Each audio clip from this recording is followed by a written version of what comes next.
امبارح يا جدعان حصل معايا موقف غريب قوي من مطعم. يعني انا ليا واحد صاحبي اسمه عبد الله كان عامل مشروع صغير كده، هو عربيه فرايد تشيكن بس. وعايز اقول لكم ان هو من كتر ما الناس كانت بتحب الاكل عنده، ففجاه لقيته باعت لي دعوه ان هو الحمد لله كبر العربيه الصغيره وفتح مطعم كان شكله حلو قوي يا جدعان. فانا كان لازم احكي لكم عن تجربتي في مطعم موري تشيكن، ويا ريت الكل يعمل لايك وشير عشان بجد نفسي مصر كلها تعرف المطعم ده. خلينا نبدا. اول حاجه واكتر حاجه عجبتني اخر مره جربتها وهي الفراخ الناشفيل، ودي بالنسبه لي كانت من احلى 3 ناشفيل انا اكلتهم في حياتي. دي وجبه عباره عن 3 قطع.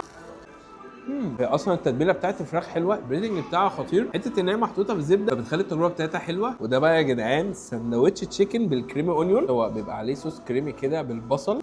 بص الفراخ مليانه صوص ازاي، التتبيله حلوه، الصوص كريمي، البصل مخليه مديله طابع شرقي. هنخش على بعضه وهو سندوتش الراب. ده يا جدعان سندوتش راب لكن محشي من القلب بتاعه فراخ ناشفيل.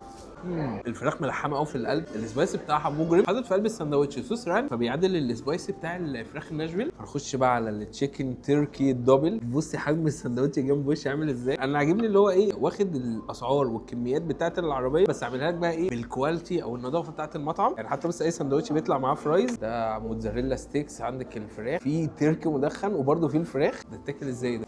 اللي بيحصل ده قله ادب. الساندوتش ده قنبله فراخ حرفيا. واخر حاجه بقى معانا وهي اللودد فرايز، ودي بقى لودد. وعامة يعني موري تشيكن ده موجود في حدائق القبة قدام نادي الحزب عند إشارة ولي العهد على طول.